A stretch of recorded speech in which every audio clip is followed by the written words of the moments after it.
Merhaba arkadaşlar. Türkçe konuşmak istedim. Guido'yla biz dergi çalışmaları sırasında 2005 yılında beraber çalışmaya başladık. Derginin adı her kadar Tailoring Biotechnologies olsa da aslında eleştirel teknoloji çalışmaları diyebileceğimiz çok daha geniş kapsamda yürüyen bir içeriğe sahipti. Zaten daha sonra içeriğin ismi değiştirdik. İsmi değiştirdik içeriğini. Teknoloji ve kalkınma çalışmaları diye şimdi ekonomik olarak yayınlıyoruz. Guido da bu çalışmaları Ruivenkamp seminerlerinde hem Hollanda'daki Ruivenkamp Üniversitesi'ndeki eleştirel teori çalışmaları merkezinin yöneticisi, derginin direktörü aynı zamanda direktörlükler açıklarında. Bu konuda çok çeşitli çalışmaları var. Bir çalışmasını çevirdik, biz Türkçe olarak yayınladık. Toplum ve Teknoloji diye kategori yayınlarında. Guido aynı zamanda editör o kitabı. Şimdi ikinci çalışmasını daha çeviriyoruz. Onu da başka bir dergi olarak yayınlayacağız. Benim görebildiğim kadarıyla Türkiye'deki çalışmalarla kıyaslandığında daha yeni, daha çevreci konular, üzerinde çalıştığı konular. Bunun yanında epeyce bir malzeme zenginliği var. Yani burada gördüğünüz gibi dünyanın değişik yerlerindeki farklı biyoteknoloji çalışmalarını içeren gözlemler, deneyimler, araştırma projeleri deneyimlemiş bir arkadaşımız oldu.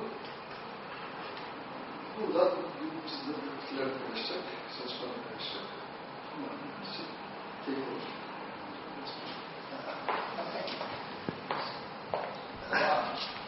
Thanks, Mohammed. Thank you, University, for inviting us to come here. And if I understood it correctly, what Mohammed has said, he told you already that I'm a scientist working at Ruivenkamp University. I understood Ruivenkamp, so I said that may be the issue. And secondly, he emphasized that I work on the issue of biotechnology, and that has been published in different kinds of journals. A booklet also of which I will tell the story and other kind of publications. I'm a social scientist working already since 1980s on the issue of the social aspects of biotechnology, and getting older and older, I can now look back and say something about the different steps in my development, and which I would like to share with you, and which I hope that we can discuss. I hope that you can understand me when I try to speak English. As you know, my mother language is another language, as your language, so let's try to communicate with each other. Maybe to start with, I would like to tell something about different kinds of scientific paradigms that can be differentiated among the actual debate of biotechnology and technology in general. And maybe I can start with saying that there are three specific paradigms in which also the actual scientific and social debates take place. The first paradigm about the relation between technology and society is the paradigm of the instrumental anthropocentric approach. Difficult term, but it's important to emphasize instrumental and anthropocentric. So the center of that approach is considered humankind, on which the human has at his and her disposal technologies that can be used as an instrument for the advantage of humankind. And that kind of approach is still the dominant approach, in which the actual reflections, scientific and social debates on technology take place. How can we improve the instrument, the technology? How can science contribute to improve the instrument?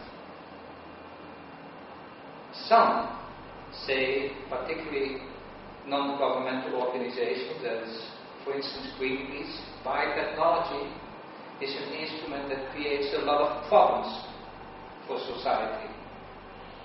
Other say, no, biotechnology creates a lot of benefits for society. I have emphasized that the proponents and the opponents of biotechnology use the same kind of paradigm, this instrumental anthropocentric paradigm, in which the technology is considered as an entity that is separated from the society. It is considered as a factor, A, technology, that has an impact on society. Society, factor B. And of course there may be a discussion between the proponents and opponents whether that impact of technology on society is in the benefit or creates disadvantage for humankind. But both consider the technology separated from society. That's why I call that paradigm of the splitters, the separation. The paradigm of the splitters, in which the whole debate still takes place. Is it good or is it bad? What are the ethical principles and what are the normatives that can be integrated but still separated? Increasingly in the sociology of technology comes forward another kind of debate. That's the debate, as I have called them, the weavers, in which the interaction between technology and society is emphasized. In which it is emphasized that already in the technology, societal aspects are present. And that the societal aspects which are present in the technology can be reinforced by technological developments. There's a constantly co-creation, co-evolution between scientific and technological developments. And there are all kinds of analysis about which actors can influence the shaping of a technological artifact.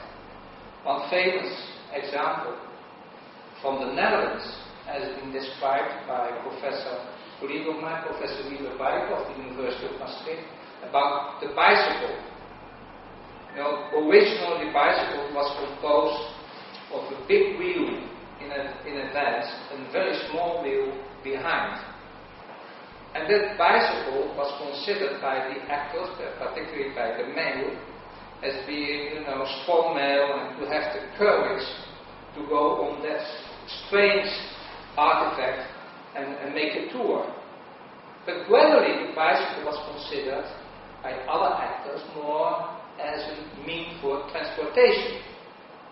And then the bicycle was constructed in another form, the actual form, with two equal kinds of wheels. So you see, when there was a reference no longer to the male that has a lot of courage, but to an idea of transportation, the bicycle was changed.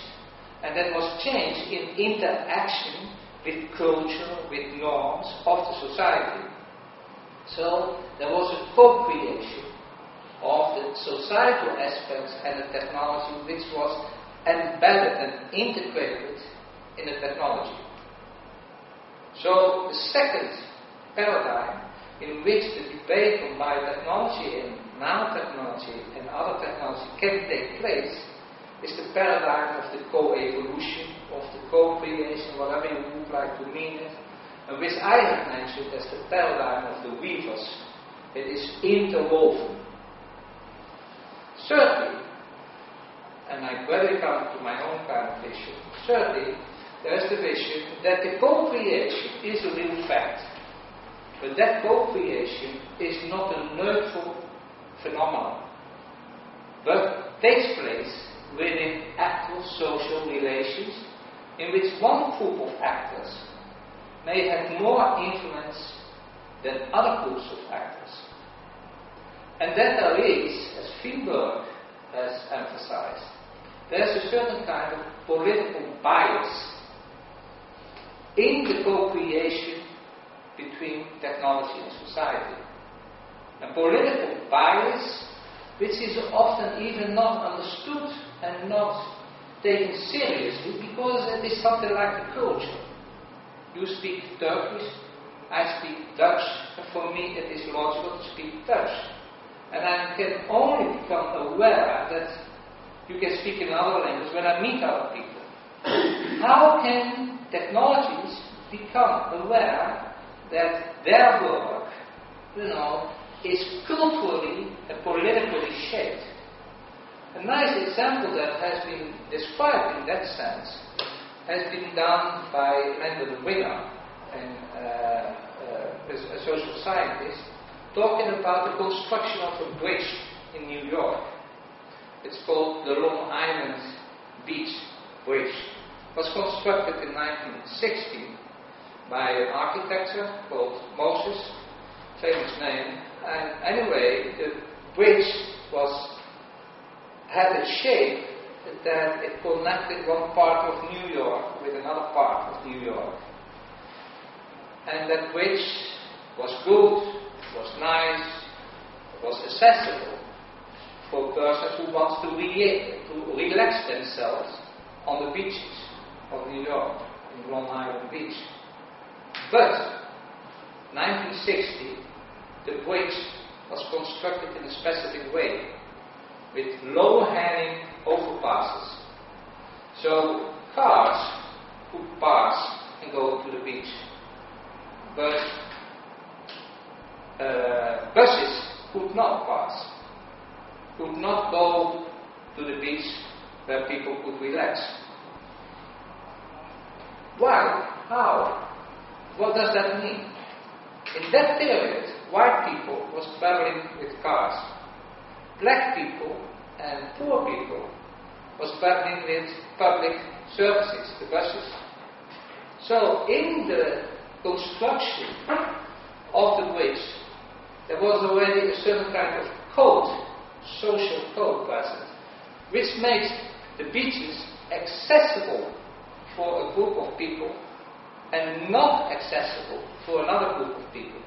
Accessible for the rich, though being white, and not accessible for the black, poor, and other people. So in the construction of an artifact, there is a political bias, and which Lyndon Winger and Fingberg and myself has emphasized there is a social code in the technological design. Another example, whether we come to this issue, high-yielding varieties, the plants constructed during the Green Revolution, has dramatically changed the production consumption system in India and in other countries. But it has also had a code which often has not been emphasized. High-yielding varieties could become high-yielding when chemicals and fertilizers was used in combination with these new seeds. Then the seeds and the plants and the crops could become very high yielding. But who could allow themselves to buy the fertilizers, to buy the chemicals? The more well-being farmers, not the real poor farmers. So just like the bridge that make it accessible, the beaches, for the white people, the high-yielding varieties became accessible for the more well-being farmers instead of the poor farmers. So there was again a code in the technology. Certainly, the biotechnology development has also a code. In my analysis, already started in 1984, I emphasized that the biotechnology is developed within global food chains related to industrialized agricultural production system. So the code that is present in the biotechnology, summarizing very shortly, is that it makes available the products for farmers that are integrated in the industrialized agricultural production system within global food chains. And that they are interested in using seeds so that they can participate better in that kind of commodity production organized by multinationals. Within the seeds there's a certain kind of programmation of the agricultural production. So that's why I emphasize that there's a certain kind of distant control through the biotech seeds, and that there is an increased interchangeability of agricultural raw materials. Anyway, I can explain that later when we talk maybe about these kind of issues. Important to understand is that there is this third paradigm in which it is emphasized that there is not only an interaction and interwovenness, but that interwovenness leads to a specific kind of co-creation, a specific kind of social codes, and that these social codes needs to be reflected on. Fourthly, our point of view is that it should not only be reflected on about the social code intrinsically present in technological developments, but that it may become possible to redesign that code.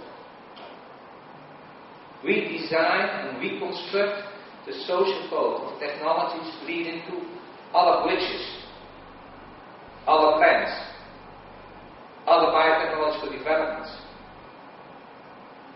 referring to other kinds of perspectives.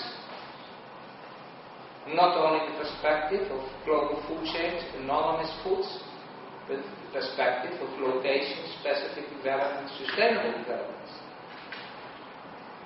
Leading to another role of scientists, not based on all kinds of dichotomies, but trying to stimulate integrations. So, and that is what we have tried to understand how people are doing that already. And therefore, at a certain moment, both of us, my wife and myself, and together with other persons, went to experiences, concrete, practical experiences, in which efforts have been made to realize a redesign process of the technology, to make concrete their efforts of going beyond the social organizations of global food chains and try to develop location-specific developments. That has been done, and that has been filmed in 4 different kinds of countries: in India, in Cuba, in Ecuador, and in Ghana. And maybe I can tell something specific about the documentary, which I intended not to show unless you say, no, I want to see it, and it is of course possible. About, for instance, Ghana. Because I want to explain a little bit more maybe about the politics in technologies. Not the politics of, but the politics in technologies. Refer to the code concept. There's a code in technologies. So, Jack Kloppenberg, a colleague of mine at Cornell University, now working at Wisconsin, has emphasized the politics of the hybridization.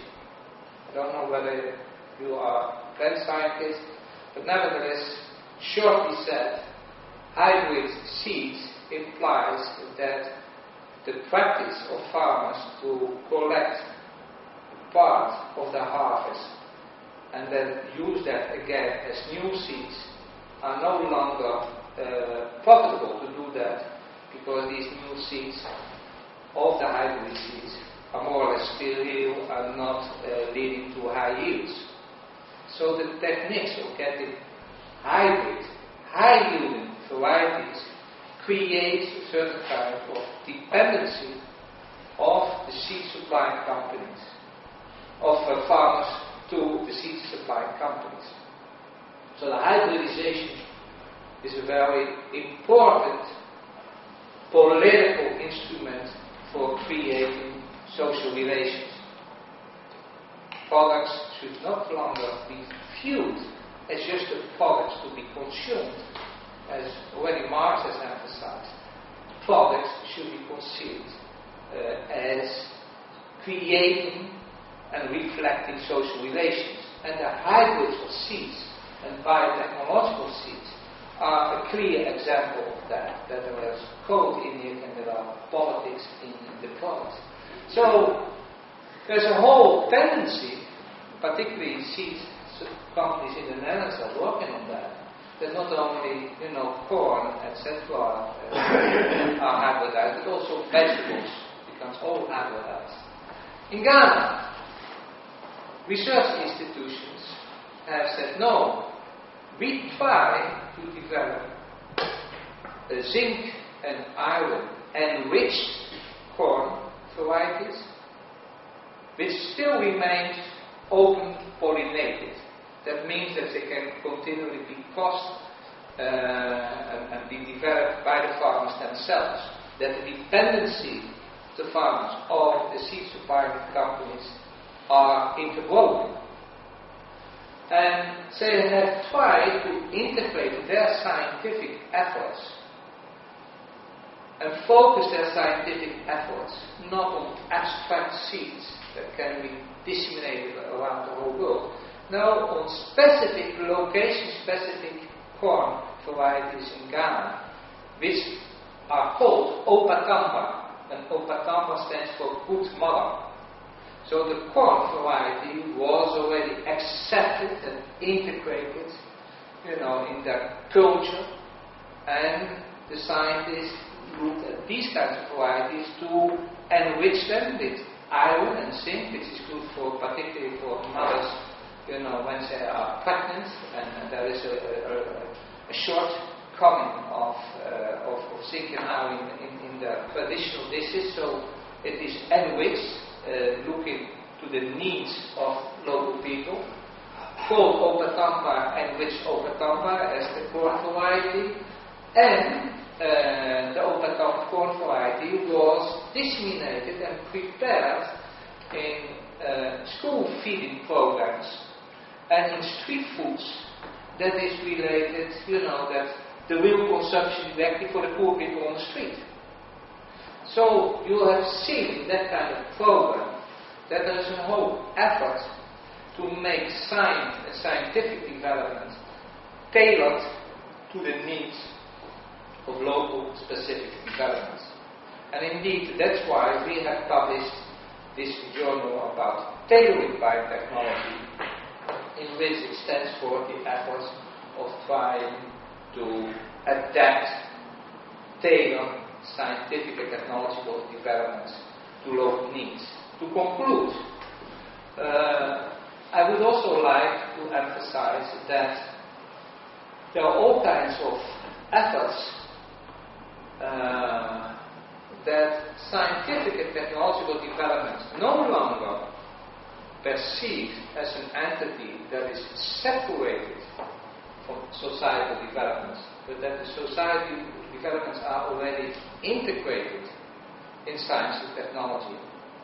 There are all kinds of dichotomies that exist in society. The dichotomy of rural and urban development, the dichotomy of production and consumption, the dichotomy of natural and social sciences. These dichotomies can be integrated in technological development, and you see that. By the food, biotechnology is built upon the efforts to enlarge the difference between production and consumption at global level. But the tailoring biotechnology concept, which talks about this co-creation, try to understand can production and consumption relationships directly and more integrated at local level. Can the dichotomy between rural and urban development not be related by a program of urban agriculture? Urban agriculture, which is strange, because in general agriculture was perceived to take place in rural areas. How can science make a contribution to urban agricultural development? And what does that mean for science? And maybe living and coming here to Istanbul, I may suggest that if you have other opinions, feel free to make another choice. That I saw maybe the Cuban documentary, in which there has been made an effort for all kinds of reasons to set up an urban agricultural program in which the dichotomy between rural and urban area, is not taken up as frame of references, but in which the urban agricultural program is as a frame of reference for their kinds of scientific development. That may be seen maybe now and as a starting point for further reflection and discussion. Otherwise, I can also say the Ghana documentary about Ruivenkamp may be an example. Whatever you would like, we can, or somebody who can put it, we can look at the documentary. Unless you would like first to pose some kind of questions or ask for further explanation. What is the idea? Shall we first discuss or? First discuss? Yeah. Okay. I should probably say that the beginning of the history for the human being, always science, technology and society. There is a cycle. Science develops and creates technology. So sometimes technology feeds back to the science, so science develops. But eventually it goes to society.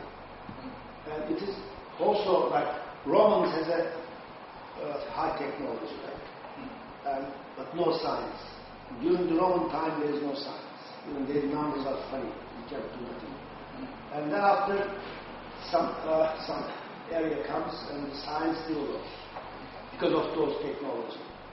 And then the science that helps, like industrial revolution, say, is a development of technology. But before, like thermodynamics and things, science has reached the highest state.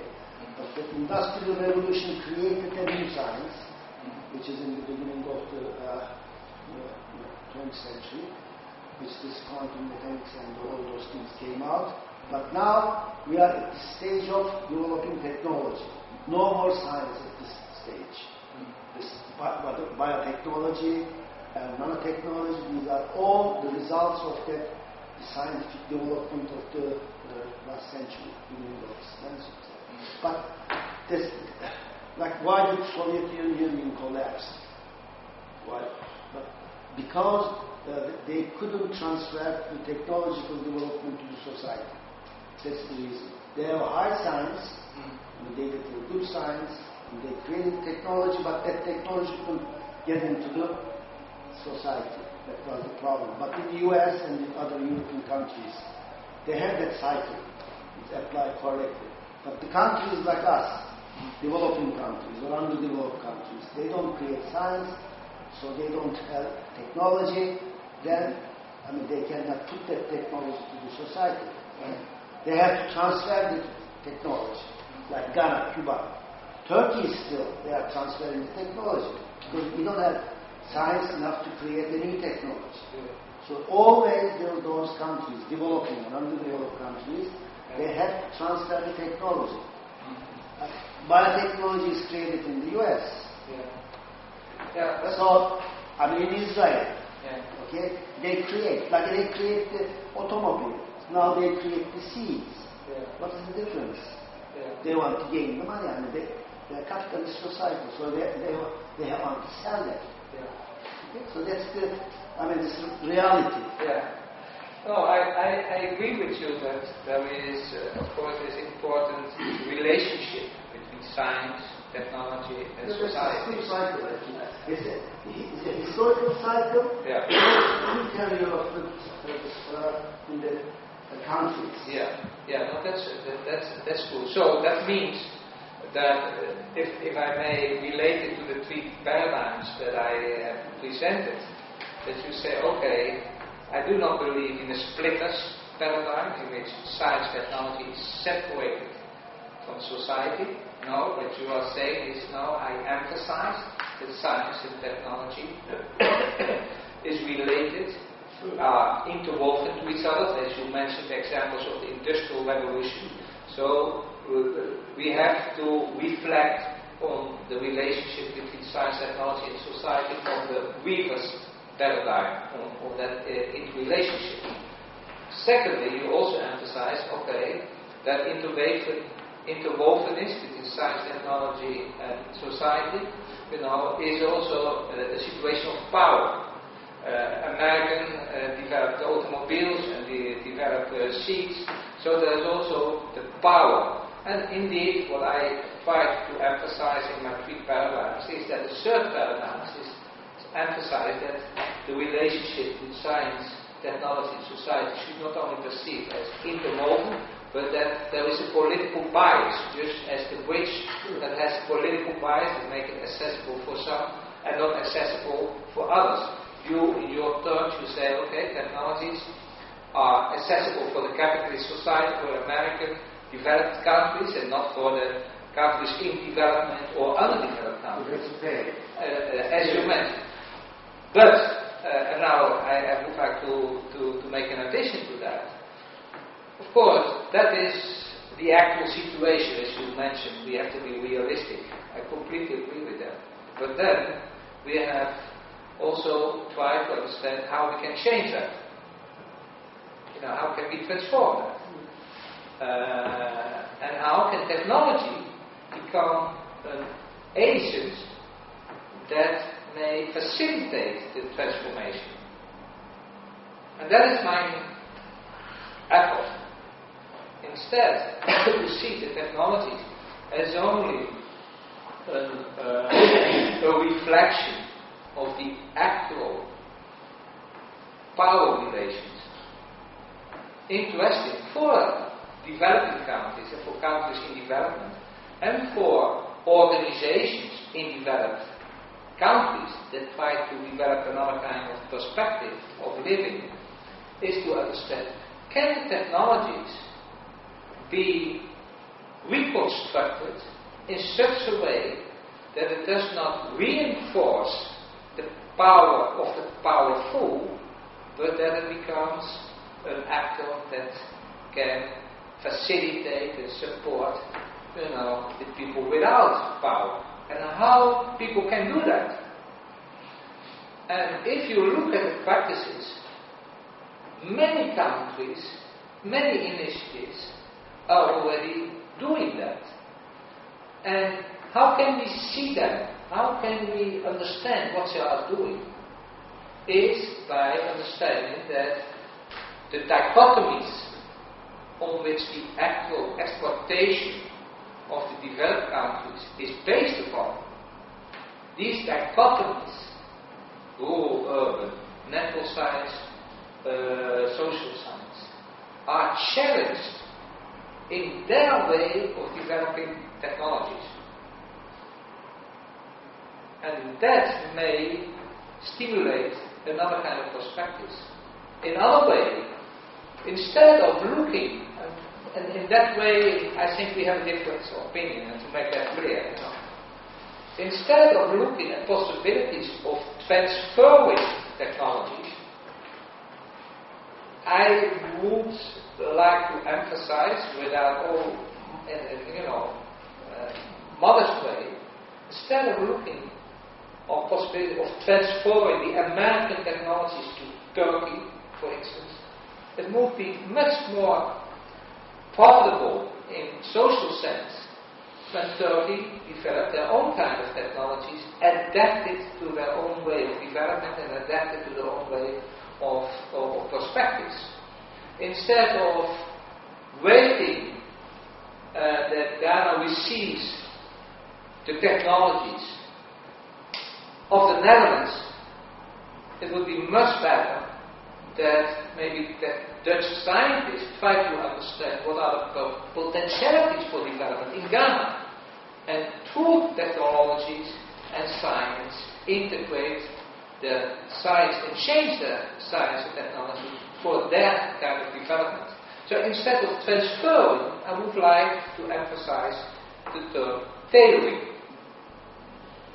And I think that is our debate. It's against the human genes. Huh? It's against the human genes. Yeah. Because humanity, human beings still has a gene. It's very cruel and cruel. They don't accept that kind of tailoring. Can you imagine highly developed countries, and they are willing to give their research, but they develop some tools or some machines or any kind of biotechnological entities to the other societies. No, I mean, this is all the, the history. There are many wars because of that. Yeah. Yeah, but I would like also to refer to another example. The Dutch, who has always been good traders in all kinds of aspects, and we can criticize that, of course. But nevertheless, there has been some kind of export, transfer of technologies. The factors for agricultural production system. The factors which make it possible to mechanize, the elaboration of the soil. So the Dutch, even motivated, good thinking people, say, okay, let's transfer these factors to other countries.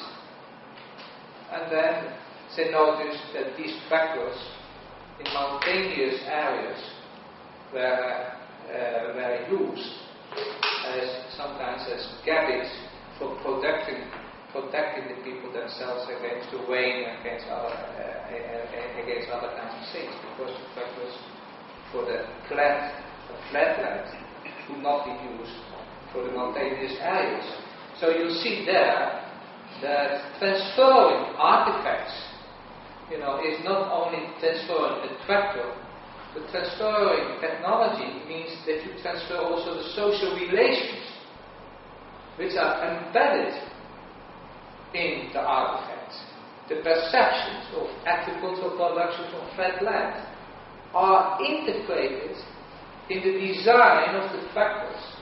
And indeed, when you transfer an artifact from one region to another region, you transfer the social relations. And these social relations may not be adapted for other regions. That's why the tailoring element is so important. And the actual system, as we all know, in which 1 billion of people have no access to food, to well-being, to health, is not really functioning, as we all know, with the crisis of the banks and countries, etc. So we have to think of what kind of alternatives may be realized. Yeah. I have an experience of this tailoring technology for the country's development. During this 300-piece period in Japan, with Dutch traders, the Dutch traders and Dutch scientists have kind of carried this knowledge of medicine and mathematics and some engineering fields. And this actually negates what he said. prove what you say. The early modern Japan, the technological development, as far as I know, the early modern Japan in the 19th century was almost entirely based on what they call rangaku, the Dutch way of learning in Japan. So I think history can provide some evidence for tailoring technological needs, and Japan might be a good example to study. Okay, sir. Good. First of all, I would like to thank you for being here and sharing all this information with us. I mean, I already gained two valuable pieces of information where when you emphasize the political aspect in technology, and that definitely makes sense. And on the other hand, there is a there's a transfer of social, as you said just recently with your tractor example. There's a transfer of social, you say, relationship with the artifact. When you transfer the tractor to some other country, that create. I mean, that's enough for me as a student, PhD student here. But I would like. My question is, in this sense, what is the real motivation for for Dutch seed manufacturers to develop tailored seeds for Ghanaian agriculture, except the profit? I mean, what might be the political aspects, and what might be the the dynamics of it? And I also want to emphasize that this idea of tailoring any kind of technology actually makes sense in the sense that the global, rather Western approach to development is kind of falling apart, because you cannot really develop a country with just one standard way of doing things. I mean, you have to. I mean, that kind of contrasts with the general idea of development. So I think I find it very valuable as an econ PhD student, because one of my interests is development, and you can see how the global approach to development is failing. So I think this kind of approach can help. And my other question is, how is this adopted with the global decision makers of the decision makers of the global development community? Okay, thanks a lot. And indeed, I have the impression that we have been able to communicate between us and among us, which is, of course, also for me a nice aspect to be aware of that. So, first of all, let me say that I'm a social scientist, and as a social scientist, I have to say that one of the failures of social scientists is that they talk a lot and maybe do little. And while I work at the Wageningen Agricultural University,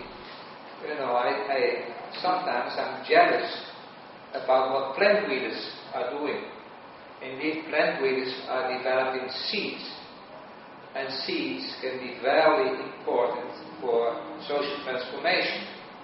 Social scientists are producing magazines and journals, and we have to find out whether that may be a dynamic force for social transformation. I'm saying this because I have nothing to do, and I'm proud of that, with the tailor-made seeds in Ghana.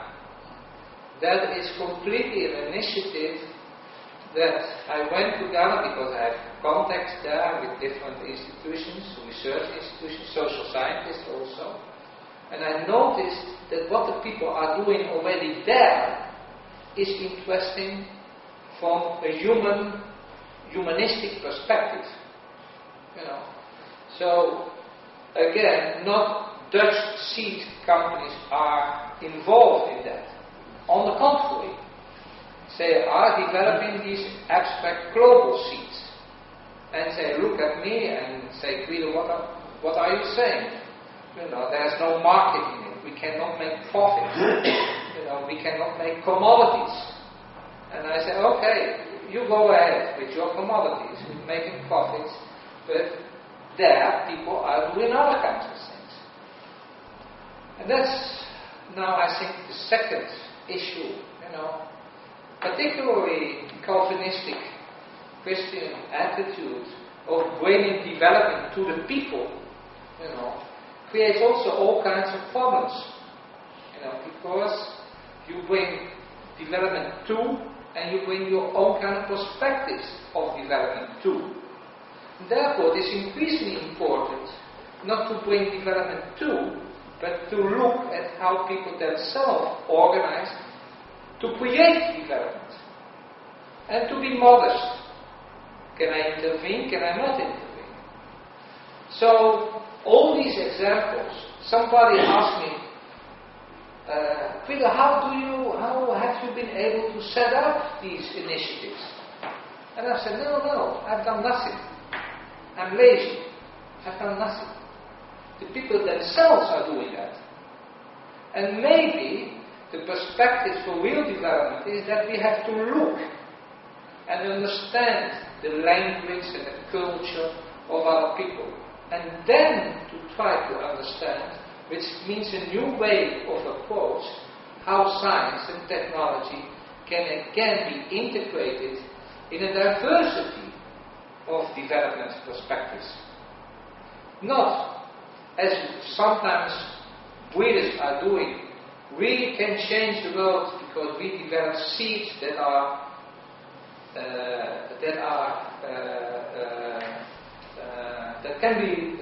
can be practiced, that can be applied in all regions. The miracle seeds, the perspectives of developing the miracle seeds for the whole world is really that bringing development perspective, is that top-down approach. But maybe the actual world needs more a diversity, a bottom-up approach, in which agriculture, the cultural element, is considered as an important point of producing food. When I'm walking together with Moore from my hotel to here, I notice already that the elaboration and production and consumption of food is different from what I'm living in the Netherlands. And that's good. Instead of bringing my own kind of sandwiches and say to you, you need to eat a sandwich of Dutch cheese and Dutch bread, I can maybe more modestly, whether I like it or not, I will tell you later on, try to integrate in your way of production and consumption. So the whole perspective is that there should not be referred to one kind of development paradigm, but of the paradigms of agriculture, and there is a diversified paradigms. So no longer one way of doing, but a multiple way of doing, and led by not only the frame of references of making profits, but maybe of taking care. Agriculture was originally a practice of taking care of the soil, taking care of the environment, taking care of the food quality, taking care of the reproduction. All these taking care activities have been gradually taken over by specific research institutions and companies. Taking care of the soil has taken over by the fertilizer companies. Taking care of the procreation of plants has taken over by the seed companies. Taking care of people has taken over by unions. Instead of taking care, integrate in the artifacts, in the production system, it has been disconnected. It has been split up from the actual production and consumption system. And maybe that's the problem of the actual production system. So instead of, as also Agamben, an Italian philosopher, has emphasized, the actual capitalist system is based upon separation. And instead of separating, we have to reflect on can combinations be again stimulated. Not in the traditional way. It's not going backwards, to a romantic vision of the past. No, it's going into the future, but trying to stimulate reconnections, integrating care, integrating sustainability, care of the future, of future generations. That kind of element needs, of course, also another kind of scientific and technological approach. The point is, sorry that I'm getting excited now, and I have to relax, but the point really is that the technologies should not be considered as just an instrument. It is an ensemble of social and technical dimensions. And that's why the university should really take in consideration how can that interdisciplinary approach between social and technical scientists be educated, be trained. Wageningen University is not doing that, is still not doing that exactly, and hopefully maybe there's others. And if I can make a contribution, I'm of course willing to do that. Sorry, maybe you have to go for other time. I notice also that today is a very specific day. No, we just like to thank you. Okay. Because we have to meet for Thanks a lot for being here and listening to my story. And hopefully we will meet again someplace and to continue our debate. Except for your comments. Okay. Bye bye.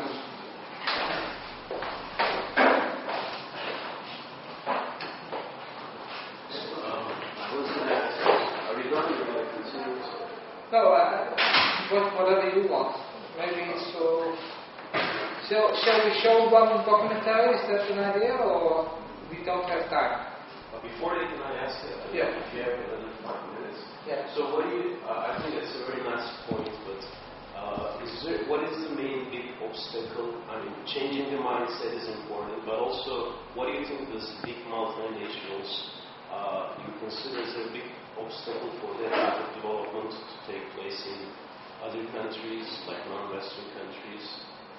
Because, people respond to incentives as one big principle we say in our introductory economics courses. So, if it's more or less costly to adopt technology which is produced elsewhere than produce itself, because it requires, skillful scientists, engineers, etc. So, you need to have a big education system to produce that type of skillful people. And in turn, this is another, cost which will add to the development process. So, then big multinationals, they definitely play with these type of incentives and they create their, sub costs. Like the example you gave is very interesting. The seeds, the hybrid seeds, they produce these hybrid seeds, but which cannot be used later for, later on production. Yeah. So they do this because of, dependence, like farmers depends on these big multinationals. Yeah. And so if that's the case, I think we also need to think about, these big multinationals, which they aim, they monopolize the market. So somehow governments should, restrict some of their, actions in the marketplace, like this monopolization efforts. Unless we also think that side of the story, like how big firms, how they make profit, and how can we, somehow frame it and so on. I don't think we'll be able to achieve that type of goal, which will be very wonderful, especially in Turkey. We're just a country between West and East, and we have all these types of challenges and identity problems. And there are people like thinking about technology also in Turkey that's but it's not value. It's not neutral. Let's say it's lots of values embedded in it. So when we transfer technology, then we have to think about the side effect as well. Yeah. So what I'm saying is we should think about, that type of developments need to be sustainable, and for sustainability, you have to compare, how these big guys, which play the incentives of the local production, and so somehow we have to restrict their, ambitions. Yeah. But I completely agree. But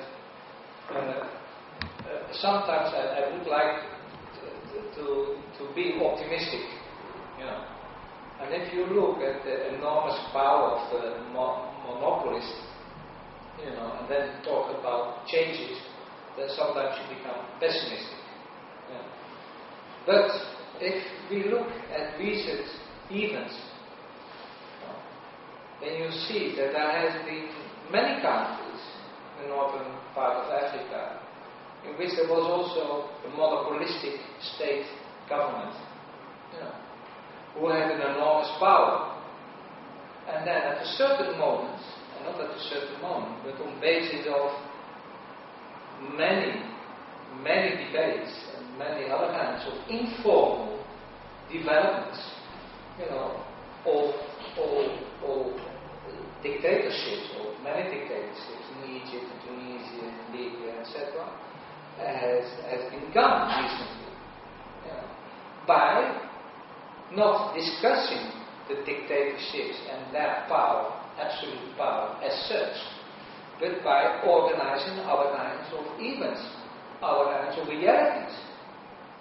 So the question is, and that's my optimistic point of view, and my learning moment from these kinds of experiences, is it really necessary to change the world by taking over the power, or can we follow Holloway's frame of reference that you can change the world without taking the power, but by doing other kinds of experiences?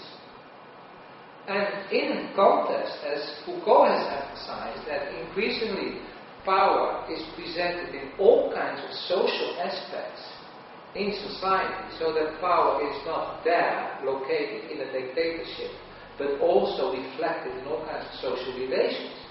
That means that by changing the social relations, you change also the power structure. So changing the enzymes, changing seeds, opatamba, is changed reality, because products are representatives of social realities and social relations. So Turkey, exactly as you have said, between all kinds of different kinds of cultural influences and built upon many different kinds of cultural frames of references, it would be great to find out and to look for, to search for, how that is embedded in developments. But often these kinds of cultural elements, without becoming traditionalist, but respecting and trying to develop them in an emancipatoire way, it would be great to find out how that can be integrated in your seed production system. And if you are doing that, then you may become much more profitable, important, socially important, than when you try to develop seeds in competition with Monsanto, because that would be a losing game. But you're saying it should be profitable, right? Without not for me. But if you want to continue with your activities, it should. So essentially, what you're saying, we need to create a new human mankind, right? New mentality and everything. So not just in the design is not the center of everything, and also that's what you're saying, right? Okay. In the design process. In the design process of technical artifacts. Because we are living in a technological culture, so increasingly our life, is constantly becoming and increasingly become mediated by the technological artifacts, by the mobiles, by the communication system, and by the emails, etc. I become paralyzed by the enormous amount of emails. So the speed of information production influences my way of living, creates my view of stress, or creates my capacity of reflecting. So how can I manage that? How can I manage my email box? It becomes a real question of life, in a certain sense, as a scientist, and probably for all of you.